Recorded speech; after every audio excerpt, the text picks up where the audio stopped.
Chris Lotz of the Palace Real Estate Group, coming back at you with another episode of Beyond the Keys, a Palace podcast. Thanks for tuning in. Subscribe below. We're trying to grow this community and just give as much information as possible to buyers, sellers all around the country to help make informed, educated decisions when purchasing your next house or selling your next house. Yeah. Today, obviously, with Pat Lotz, as always. Today, we are talking about a parent's guide to helping your kids own a home. The statistic to kick it off is you're not alone. If you've thought about this, according to the National Association of Realtors, 23% of those 37 and younger used gift money, and 6% used a loan from a family or friend to purchase a home. So there's a decent demographic of individuals that are buying houses that are, one, receiving gift money or some form of fashion, or the 6% that used a loan from a family and friend. And we're gonna break down, I guess, on some of the options that you have as a parent or a guardian, giving money or helping an individual buy a house. Co-signing. That's in those options. Yeah. And then there's pros and cons to co-signing, lending money. And then we might talk about, I guess, what you think the best one is and what I think the best one is. The last thing, parents who help out are giving the kids on average of $39,000 to buy a home and putting their own retirement at risk in the process. That's a subjective statement. It's obviously just in the article, because at the end of the day, giving $40,000 does change your financial portfolio depending on where you're getting that money from. But on average, a kid is receiving $39,000 to help purchase a home. And that more or less is probably in the form of gift money for down payments, closing costs, so on and so forth. So what are your thoughts on that? One, have you ever helped a kid buy a house? Have you ever thought about it? The answer is no. No, because my kids didn't need my assistance. Okay. If they did, the answer would be yes, I would help out the best way I could. I would not go into my retirement fund for my children. I just don't think that's financially wise. But I do know real estate, and I suppose if I figured it was a good short-term return on investment, I may. And I guess it depends on how you structure it, and that's the one thing that we'll break down. And there's a few options because it could potentially be a decent investment, correct, depending on who's buying that property. Yeah. We have some applicable experience though. We're gonna kind of not label people, but label people. Is we had a parent help buy a house for a dependent. There was zero structure within that transaction, I guess, on who owned the home, what things cost, so on and so forth, structure of a loan. So with all those things not being clearly defined up front, and a lot of these pros and cons, a lot of these options, all of the things to focus in on are defining that transaction, defining ownership, defining who owes or who's paying for certain things. When you don't have it defined, even in a very basic transaction, you're more or less probably going to have problems. And then it rings true: never do business with family. So, yeah. Are you familiar with the example I'm talking about? Your husband's mother. Oh, yeah. And the little bit of an example is they bought that house how many years ago? 5 years? 10 years ago? Yeah. Long time ago. Yep. For dirt cheap. Yeah. Right now we could sell that house for $300,000, 3x their investment. The dependent is not hip on amortization. So, they believe they've paid in X, but they've only paid in Y due to interest and principal. And now there's not a definition of ownership. Correct. And then also transition of ownership. Where's the cash? Who has the cash? Who owns the cash? Who owns the appreciation or that equity? It's the toughest part. So clearly define those things. And I think that's the great point, and probably one of the cons is, if not defined up front 10 years ago, or when you purchase that house, when you go to sell that home, that's gonna be a tough conversation. Yeah. Who owns what percentage of what? Yeah. And then a slippery slope into some of the other things that they're working with right now is taxes. So it kind of break down the taxes that they're dealing with right now. And two, I had these conversations on the front end, and nobody implemented any of those things that I had suggested. So 10 years later, they're dealing with some issues that should have been taken care of on the front end. Yeah, and it all circles back to trust. Trust your agent. And, we're not just giving arbitrary advice for you to, may or may not listen to. At the end of the day, these are things that we've dealt with, we've heard people deal with, or we're going to deal with. And, we're not just kind of talking to talk. No, and I suggested contact your accountant, contact your attorney. Your accountant will tell you the pros and cons to treating it as an investment property or putting the dependent on title. And then the other thing is the attorney is to write up that agreement and whatnot. So. And at the end of the day, I think that's a great kind of pause button is if you've considered helping your child buy a house, and that's exactly who this is for. If you've considered helping your child buy a house, pause. Speak to your attorney, speak to your financial advisor, speak to your CPA. It needs to make sense for you financially. Don't go out of your way financially. That's gonna set you back just so your kid buys a house. Yeah, you don't want that risk. Because there's alternatives. They can rent a house, and I think it's in here, but a lot of people don't realize that kids are renting rooms from their parents right now. It's not a free ride type situation. They're like, no, you can come home and you can rent a room for us. There's avenues to make them more financially responsible, and then two, make it financially appropriate for you as well. So pause, CPA, attorney, financial advisor, is it right for you? If it's a yes, go through this process. If it's a no, there's other ways that you can help these kids buy houses, making sure they get credit sooner, getting them on credit cards, your credit cards, helping build that credit history. Going into it, some of the pros is your kids are going to have, if you decide to help your kid buy a house, they're going to have an earlier start for your child to invest in their future wealth. Are you able to do that? And if you're able to do that, that's awesome. Not many people have that ability. Mutual benefit if you go in on property costs together or they plan to pay you back. So if you're lending that money, and we've had people lend money to kids all day long for 2%.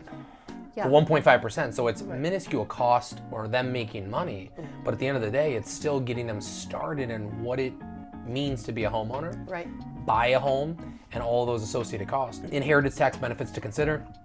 Parents can help steal their children away from predatory loans or poor property investments.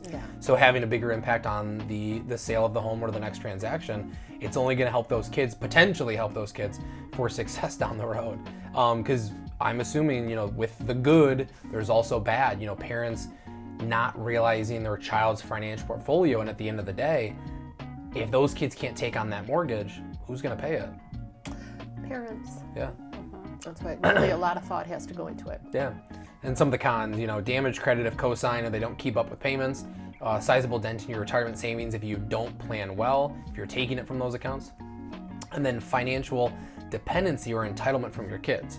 Obviously, that's the biggest caveat to it all is, is there going to be down the road financial dependency or, a little bit of entitlement of your kids to expect those things on the next house that's more expensive, I don't know.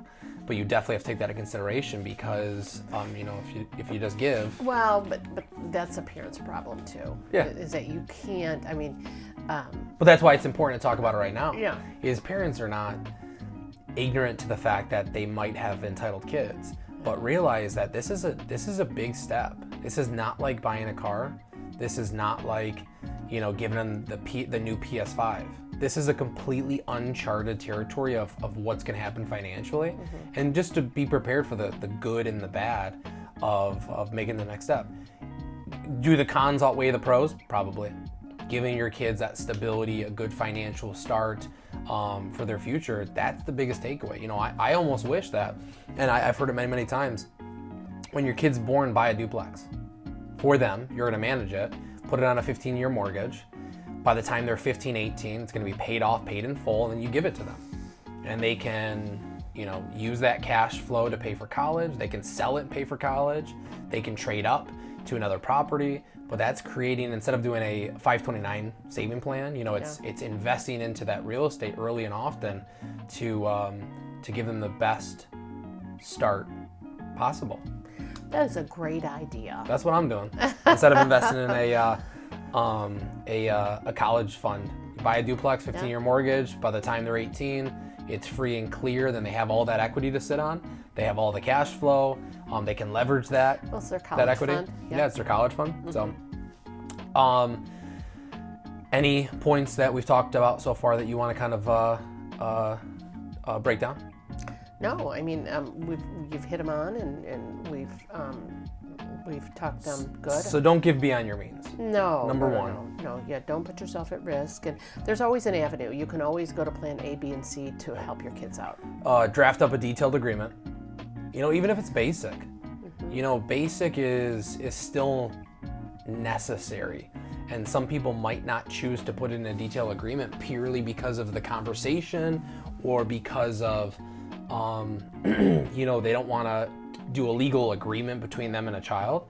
But at the end of the day, even on a single piece of paper to define how this is going to work out is only going to, the point is that you're detailing it up front rather than having back-end conversations. Well, so then there's no question. So say, I'm borrowing $10,000, I'm going to pay you back a 1% interest, and put in the payment schedule. So, I mean, that it's not a big deal. Yeah. But it makes the child accountable for the loan. And teaches them on a very basic level about, principal and interest. Yeah.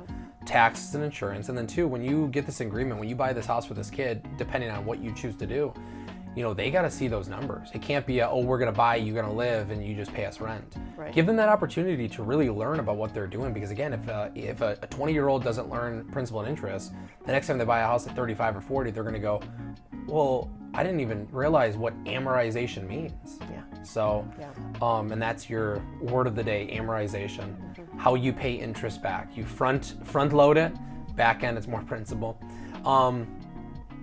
All these things aside, I would put a huge emphasis on this section. Make sure your estate is in order.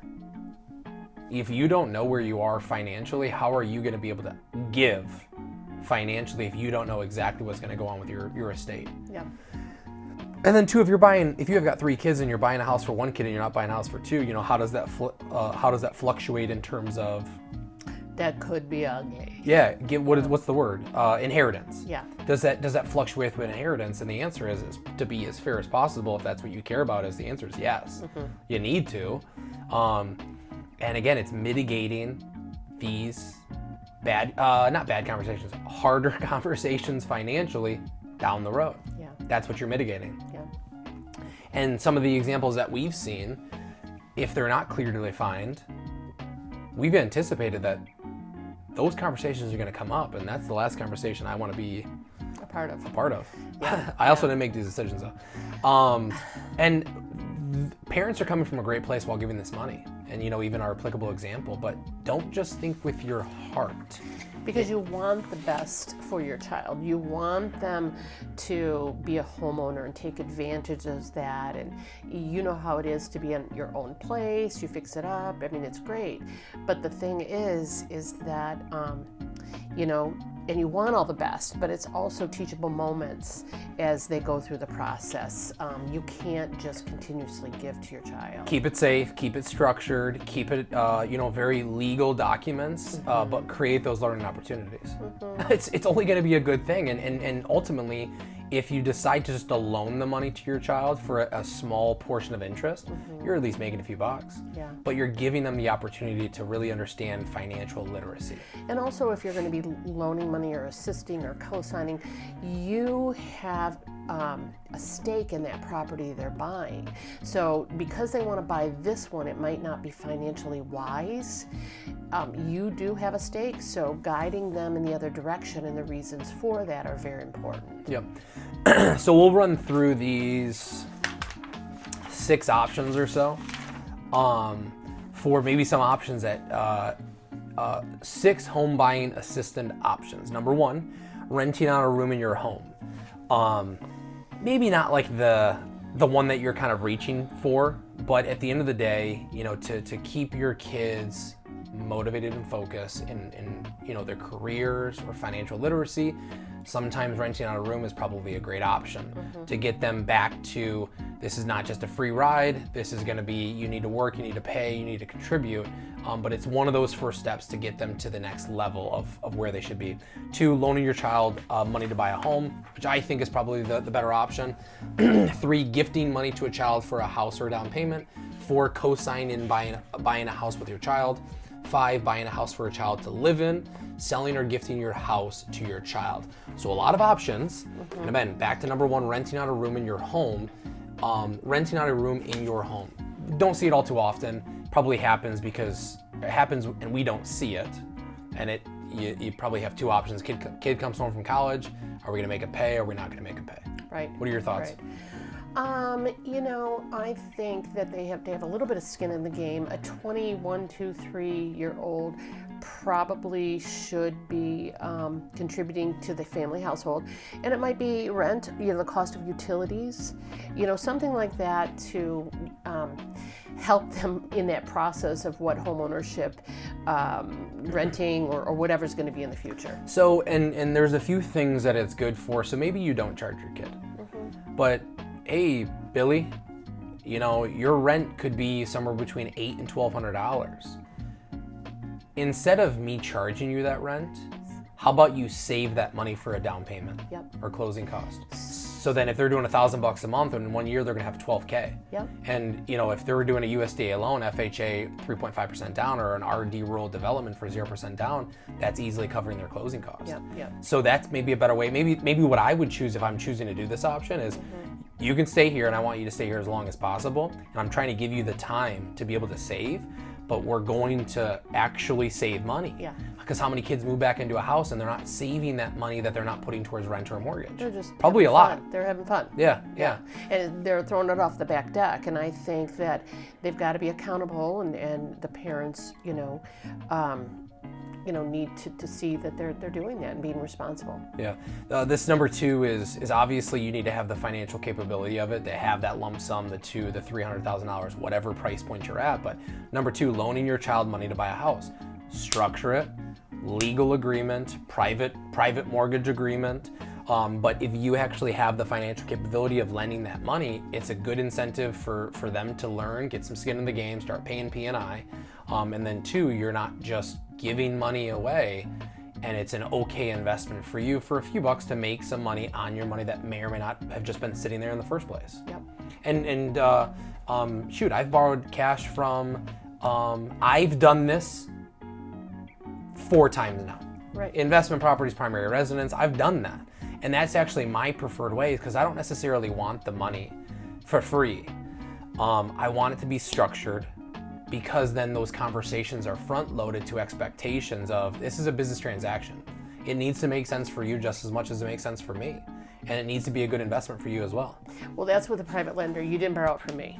I did not buy it from my mother. No. It was not me.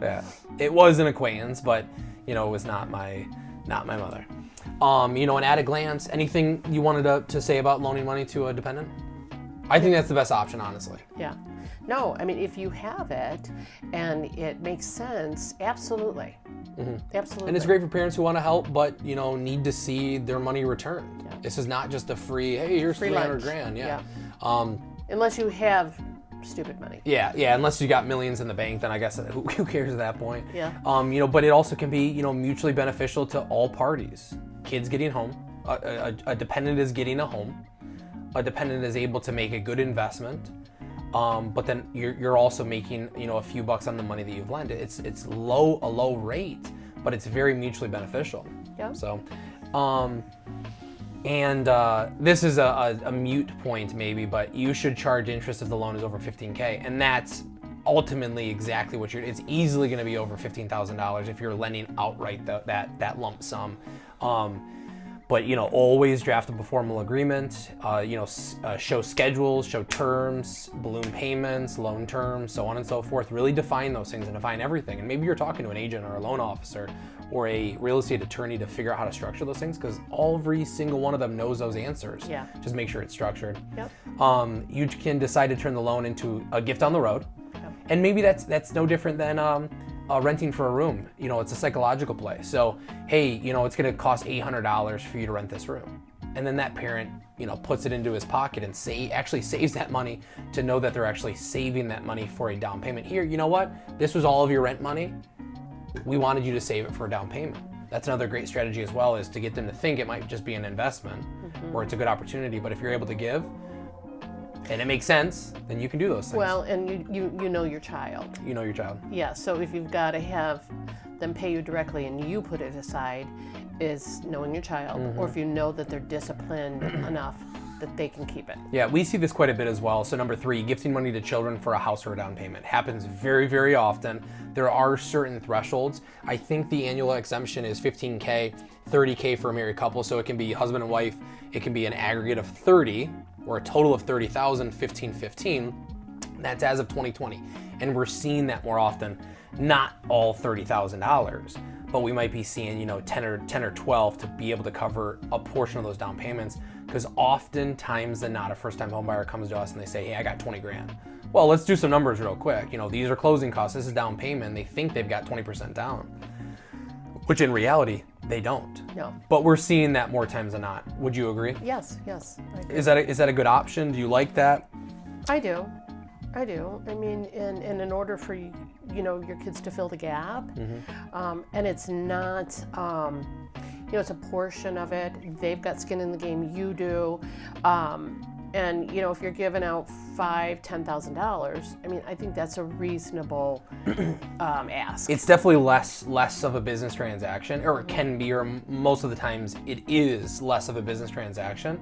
But if you're giving that $15K to $30,000, how are you structuring that? If any, do you expect it back? Do you not expect it back? Because it goes back to that first point.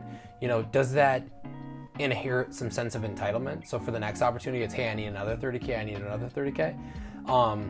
That's a problem for down the road, but or maybe it's structured as, here's your 30K, but now you're done. So there was my 30K, there was my investment. They better have that equity in there next time to be able to step up to the next opportunity. But that is also setting up those kids for success, for an opportunity that they may not have had an opportunity to take advantage of.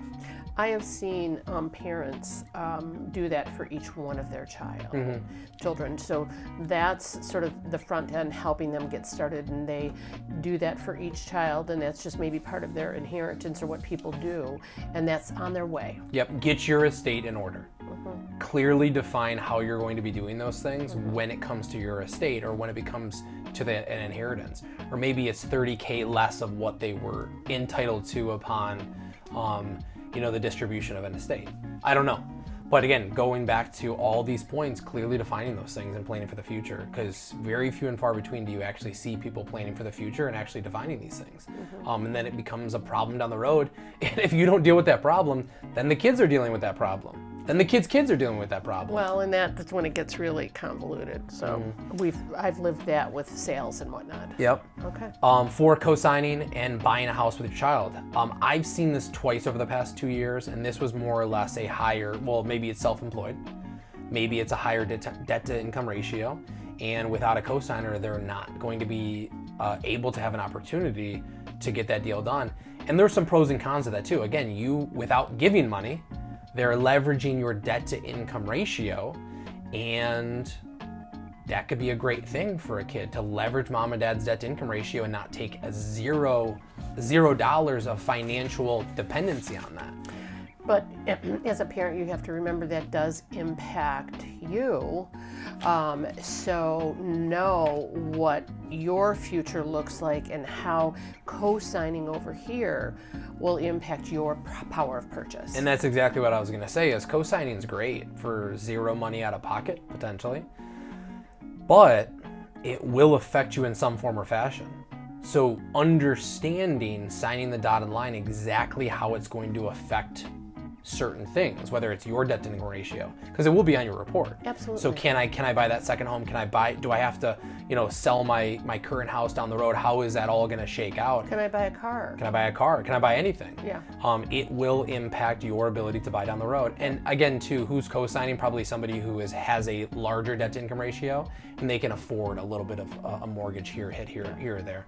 But then too, with that being said, not many people, I would think, have the ability to be a co-signer if they own a house themselves, because that's going to shoot them over the debt to income ratio. and get them in trouble with, their current mortgages. It'll be black and white, but. Yeah, but and you're right, it depends on who the cosigner is, if they have a mortgage and they don't have any other debt. They could qualify. Yeah. But remember, then if they max that out, then their ability to buy the car or the truck that they want, affect them? Yeah. So number 5, buying a house for a child to live in. Probably the one that I'm not choosing to do. Unless I'm buying a 4-bedroom house for a son or daughter at a college town. Mm-hmm. And then you guys are all paying rent. Mm-hmm. Like, don't get it twisted. They're paying rent regardless. But we're able to give you a financial, and that's what it's great for at a glance, is it's great for children who are still in school, dealing with tuition debt, or if they live in an area far out of their financial reach. But then 2, maybe you're buying that house and it's more or less a good financial. That's the only reason I'm buying it, is if it's good financial advantage for the lender, but just as much a great opportunity for the occupants, those 4 individuals, child and three other people to rent room by room. That's where it makes sense. Mm-hmm. That's probably the only time that I'm choosing to do it. Well, I thought about doing that when you guys were in college, but I thought, I don't want that liability. That's also a great time though too, is so I'm probably buying the duplex or the quad for the son right when they're born. By their 15, 18, it's going to be free and clear. But I'm probably also choosing to do that as well. Speak to your insurance agent and speak to your financial advisor and your CPAs and your professionals. But with an umbrella policies and things like that, I know. You should be covered. I know. And they need to have renter policies as well. So a lot of those things are going to be covered, but it can be a great investment for you. I think so. And I'm not, it's something that we did consider when you guys were in college, but it also we were in the recession. Mm-hmm. So we didn't go in that direction. A lot of parents are doing this. A lot of parents are doing this in bigger cities. Mm-hmm. New York, Chicago, they can afford it. Those kids can't afford it. So the emphasis on in areas far outside of their financial reach. So the parents are buying them 2-bed, 2 baths, and the parents are able to use those things and come use that second bedroom if it's not occupied by another roommate. Right. But then they're paying rent. So it just makes sense. And that's where I'm choosing to do those things. And actually, I digress then, because I said I probably wouldn't do this. I would do this if it's the right situation, it's a good investment. That's the only reason I'm doing it. I need to cover my costs at the end of the day if I'm choosing to do those things. Mm-hmm. So number 6, selling or gifting your house to a child. Again, this can get a little tricky sometimes when you're selling your house. At what price? Fair market value, below. It might have some form of inheritance equity. They can sell you the equity in the form of inheritance. Here, this is going to be $100,000 in equity, but it's going to come at a cost to your inheritance. And big emphasis on have your estate in order, get your estate in order, and really document those things. Do you hold them to it at the end of the day? I don't know. But at least you have it defined, you have a track record, you have something to go at a glance. Mm-hmm. So out of all the 6, I think there's some pros and cons to some over others. What do you think is probably maybe the best option for a parent who is looking to help their kid buy a house and not necessarily get in too deep? I don't mind. The option that I think is, number 1, co-signing would be a good option, but the other would be assisting them and gifting them some money and then having them pay you back with the terms and conditions that work for you. Yeah, and let's even just run through those. I'm choosing to rent out a room in my house if it means that money is going towards a down payment or savings, mm-hmm. or they're choosing to save for those down payments by themselves, but it can't be that free ride. I'm definitely choosing to loan my child money, but it needs to be skin in the game. They need to be paying those things back. Correct. I would gift. You need to definitely make sure you're not giving with over your means, but I am choosing to gift if it means that it's a better opportunity for those kids. I would definitely co-sign for the right opportunities. I am choosing to buy a house for a child in certain areas, in certain places, if it means it's a great opportunity for them, but also a good investment for us. And then number 6, selling or gifting your house for your child.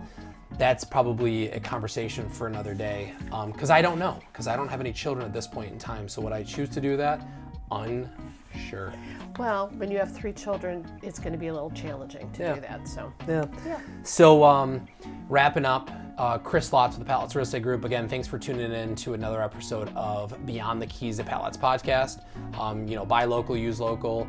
And as always, there's lots to love in Livingston County. Thanks for watching. Make sure to use those like, comment, and share buttons below. And don't forget to follow us on Facebook and Instagram, and subscribe to our YouTube channel at Pat Lotz Real Estate for more helpful home buying and selling tips.